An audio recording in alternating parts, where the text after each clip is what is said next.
Timeline, 5000 ans d'histoire, Richard Fremder. La Castille, à l'origine un simple comté frontalier dépendant de Léon à la base, va gagner en puissance au Xe siècle. Elle se distingue par sa culture militaire, sa position aussi avancée sur la frontière et ses ambitions qui deviennent expansionnistes. À la fois militaire, dynamique et féodale, la Castille attire des colons. Elle s'organise autour de seigneurs puissants. Vous avez Fernán González qui a réussi au Xe siècle à établir l'hérédité carrément du comté, ouvrant la voie à une autonomie grandissante. En 1035, la Castille devient un royaume indépendant, sous Ferdinand Ier, qui est à la fois roi de Léon par mariage, roi de Castille par héritage et conquérant carrément de territoires musulmans. C'est là que naît Rodrigo Diaz de Bivar.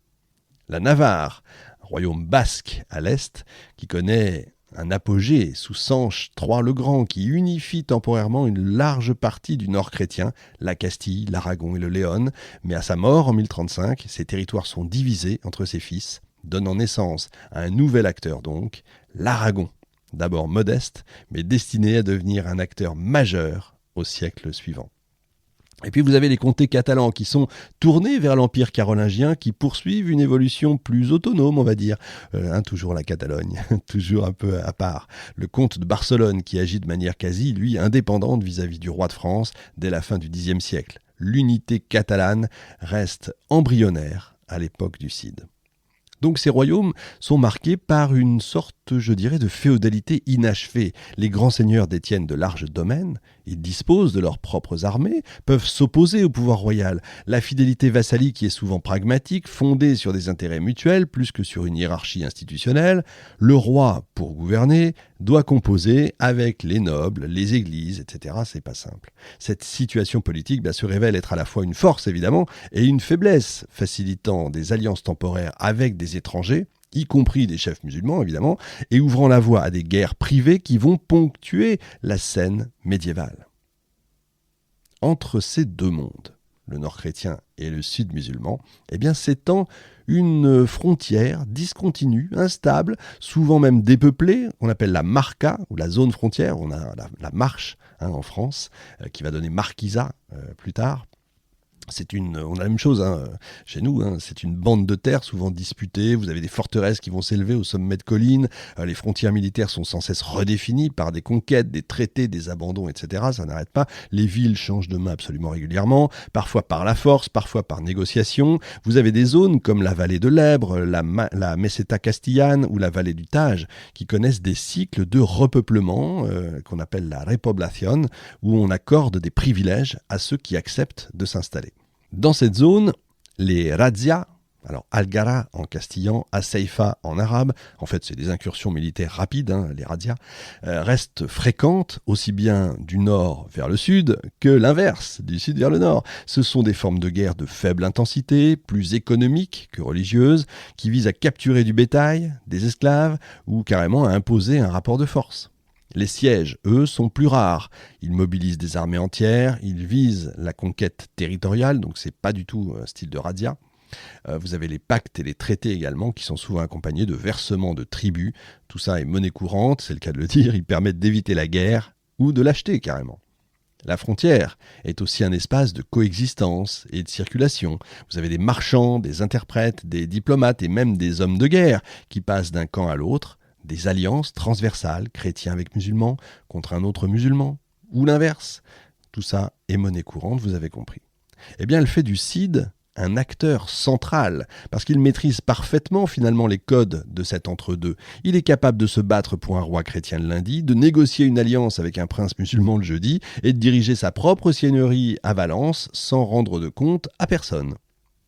L'idée d'une reconquête chrétienne, souvent rétrospectivement magnifiée comme une sorte de croisade nationale, n'existe absolument pas comme projet unifié au XIe siècle. Il faut bien avoir ça en tête. Chaque royaume avance selon ses propres intérêts, c'est moi-je d'abord, le reste on verra après. La religion, qui joue quand même un rôle important, n'est pas un moteur unique ni dominant. C'est ça qui est très important à comprendre. Il faut faire attention à ce qu'on raconte. Vraiment, j'insiste là-dessus. Les alliances, encore une fois, entre chrétiens et musulmans sont fréquentes. L'appartenance religieuse n'empêche ni la coopération militaire, ni les échanges économiques. Ce n'est pas une haine du musulman, ce n'est pas une haine du chrétien dans ces combats-là. Effectivement, les rois et les comtes cherchent avant tout à étendre leur autorité, à renforcer leur prestige, à contrôler de nouvelles sources de revenus, qu'ils soient fiscaux, agricoles, tirer des paréas, etc. Ils vont conquérir quand c'est possible, mais ils signent aussi des trêves, des accords, et ils prêtent même, encore une fois, j'insiste, mais vous allez dire, on l'a déjà dit, oui, on l'a déjà dit, mais j'insiste, ils prêtent leur appui à des princes musulmans. Et ça, c'est quand même quelque chose d'important. Malgré tout, vous avez quand même une idéologie qui commence à émerger. Les chroniqueurs de Léon, les documents ecclésiastiques qu'on peut retrouver aujourd'hui, parlent déjà d'une restitution de l'Espagne. Ça, c'est important. Restitutio Hispaniae. Mais il s'agit d'un discours de légitimation politique. C'est pas un plan d'action coordonné, on est d'accord. On n'est pas au lancement d'une croisade. Malgré tout, le vocabulaire est en train de se préciser.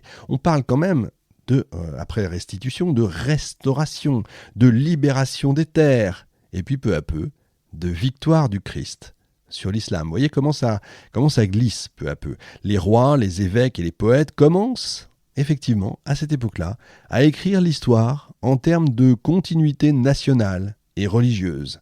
Eh bien, ce discours, qui est encore marginal, prépare tout simplement le terrain idéologique pour les siècles qui vont suivre. Le Cid lui-même, tout pragmatique en fait qu'il soit, sera peu à peu absorbé dans cette construction symbolique. Vous voyez, il y a donc comment je pourrais dire, ce courant culturel, ce courant, on va dire, idéologique plutôt que culturel, ce courant idéologique qui est en train, comme un tapis roulant, vous savez, on ne le voit pas forcément, mais qui avance, et qui petit à petit, pierre qui roule, en fait, amasse mousse, en réalité.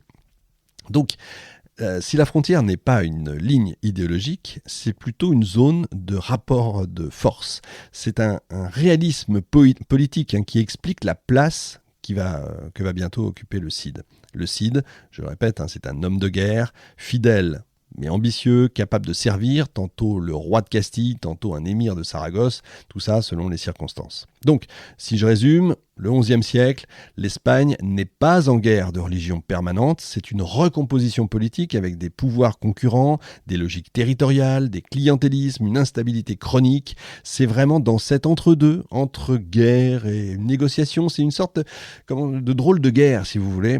On appellerait ça entre légitimité et opportunisme, que naît en fait la trajectoire du Cid, un chevalier issu d'une noblesse de moyenne extraction qui va savoir tirer parti d'un monde ouvert, d'un monde dur, difficile mais plein d'opportunités pour ceux qui savent manier l'épée et le serment. Alors, Rodrigo Diaz de Bivar, donc que la postérité va surnommer le Cid Campeador, c'est d'abord un produit de son temps, je dirais presque un produit marketing de l'époque. Un noble de second rang, issu de la Castille centrale, qui est né vers 1043 dans un monde de lutte féodale, de mobilité guerrière, d'alliances fluctuantes. C'est pas un prince, c'est pas un grand seigneur à l'origine, c'est ce qu'on appelle un infanson, c'est-à-dire un membre d'une noblesse moyenne, lié par la guerre, le service militaire et l'honneur des lignages. Là, c'est important, l'honneur, évidemment, dans la pièce Le Cid, l'honneur est toujours mis en avant, bien sûr, c'est avec l'amour, l'honneur est quelque chose de très important, mais à l'époque, bien sûr, à l'époque féodale, c'est l'un des mots les plus importants, bien sûr, de l'époque. Timeline, 5000 ans d'histoire, Richard Fremder.